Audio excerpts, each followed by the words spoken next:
Hello and welcome mga bay o gusto na sab kaadlaw og lain na sad nga video. Salamat sa inyong kanunay nga pagsuporta.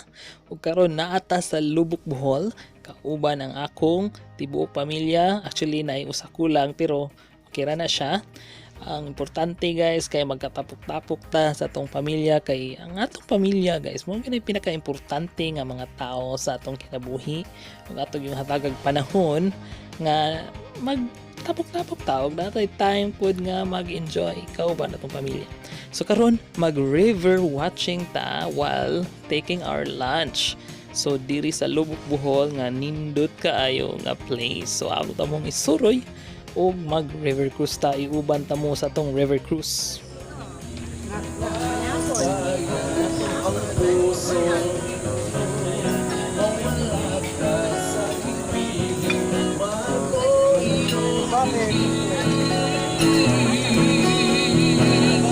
At wala nang iba pang mas mahalaga sa kamus na tulog ng pag-ibig dalawa. At sana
So mao ni guys ang Lubuk River. Ibaw ba mo nga ang Lubuk River usa sa laping dako nga sapa diri sa Bohol og mao gid ni ang pinaka source karon or pangitaan or economy sa Lubuk because naa diri nagpunsiso ka mga turista. Pero sa panahon sa COVID medyo na listen siya kay gi-stop man ang mga operation. Pero soon mabalik na ni siya og nindot gid kayo ni siya nga experience because taas ang river og dili siya pareha sa uban nga river cruise nga mubo ra ka og daganan pero kini siya taas kayo niya makita gid nimo ang kaanindot sa view. Unya nag-offer sa din sila og duha ka klase nga cruise na ay morning og evening. Sa evening makita dito pwede ka magtan-aw mga aninipot samtang nagkaon-kaon ka sa imuhang dinner. Pero ako kung nature lover ka, mas preferred nako ang morning cruise. Nga naman, kay makita gid nimo ang kanindot sa palibot samtang nagkaon ka kay satisfy gid ka sa beauty sa nature ug ma-appreciate gid nimo og unsa ka natural ang palibot nga imong nakita. Although duol-duol na siya sa kabihasnan, pero mas natural gid ang imong makita. Sama na niining mga huni sa langgam nga imong madungog ug kaanindot sa mga punuan sa kahoy nga naay mga sanga nga ni at abot na siya sa tubig o kanang ning dugtong ba. Nya makita sa nimo ning mga bagon nga ning bitay pero mo sakdol na siya sa tubig. Nya ang tubig sad nindot sa gaay. Oh, grabe kayo katinaw, grabe ka relaxing tan-aw. So if trip nimo nga mag-relax, mag-chill, mao gid ang perfect place para mag-enjoy, mag-relax, mag-chill while watching. Dili ka magtingog-tingog, grabe ma-feel gid nimo ang kaanindot sa lubok ug makalimtan nimo imuhang mga problema. So kung ganahan ka mo let go usa, sa imong life sa syudad, this is the perfect place for you to go diri sa Lubok, Bohol. Ang Lubok, Bohol usa kini ka lungsod nga mao ni giilang nga sentro sa ekonomiya ni adtong unang panahon sa pre-Hispanic period. Kay tungod sa mga tao gud sa una kung asa dapit ang tubig or kaning mga dakong kasubaan, kasapaan, asa pwede mangnaog ang mga kining mga barter, mga produkto adto sa na mahimong sentro mao ni nga ang Lubok. Muna siya daang lungsod nga sentro gid siya sa ekonomiya ni adtong unang panahon. Gidumala kini sa usa sa mga dato sa Bohol nga mao si Dato Sigala. So di ba? Ako'y agamayng history sa Bohol. Pero ang importante guys kay tungod sa ka-historical na ining maong lungsod, ang ka-importante ang mga tao, ang batasan sa mga tao nga ilag yung giprotektahan sab ang ilahang resources ug ang ilahang mga pangitaan. So na-preserve gid nila ang kaanindot sa ilahang lugar. In fact kung adto ka sa lungsod nagay mga balay didto nga kanang mga karaan kay nga mga design pre-Hispanic sad siya nga design, mga Filipino houses gid siya ni adtong unang panahon nya gi-preserve gid nila ang porma og ang karaan nga disenyo. So ingon ana ka importante para sa mga Lubukanon ang ilahang kultura ug ang ilang history. Mao nga proud kaayo ka kung Buholano ka tungod sa mga klase sa tao nga namuyo diri sa Lubok, Bohol.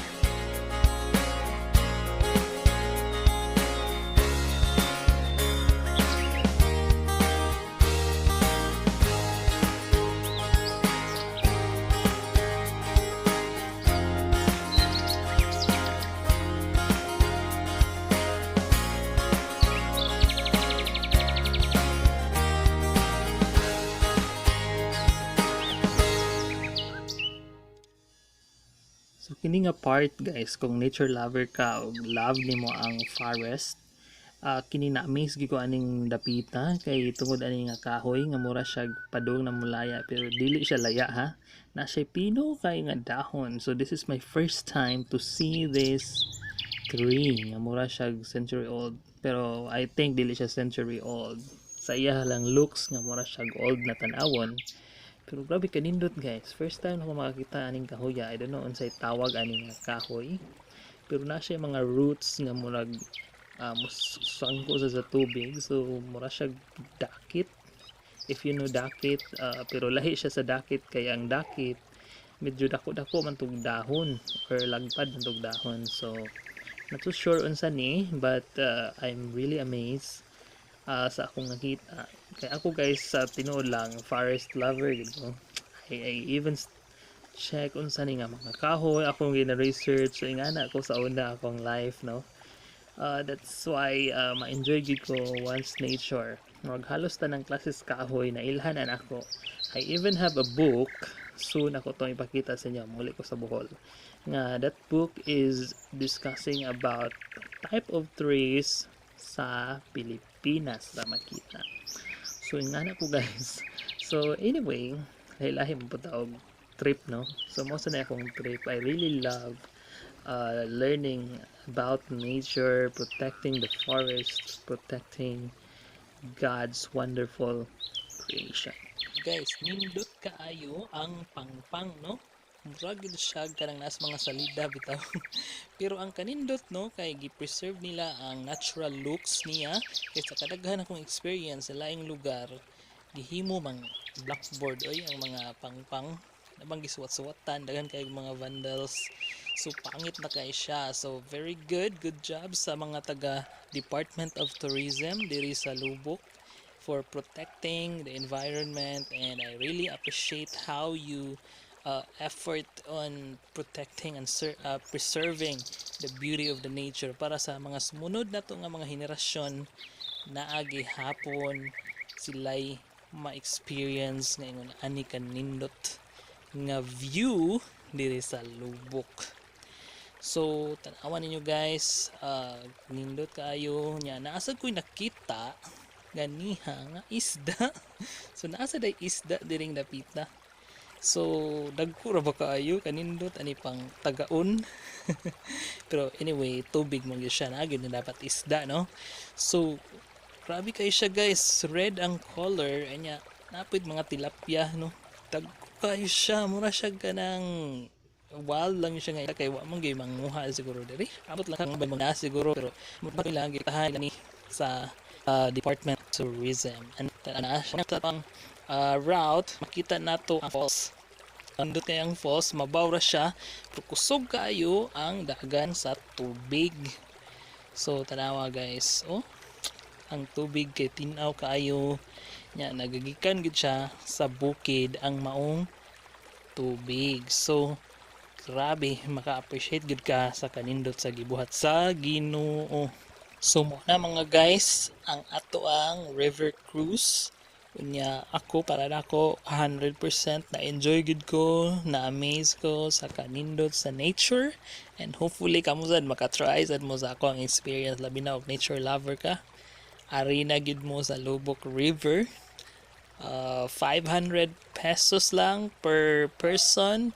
So you can now enjoy the river cruise. Yan, apakay it all you can lunch. So nabusog ka na enjoy ka pa. So double purpose ang imuhang pag-ari diri. So very nice good siya. As in maka-feel good ka sa kanindot sa maong lugar. So mo na mga guys, hopefully na enjoy mo sa atong video, and like and subscribe sa Joey Josh TV para updated ka sa atong mga video. Bye guys, amping!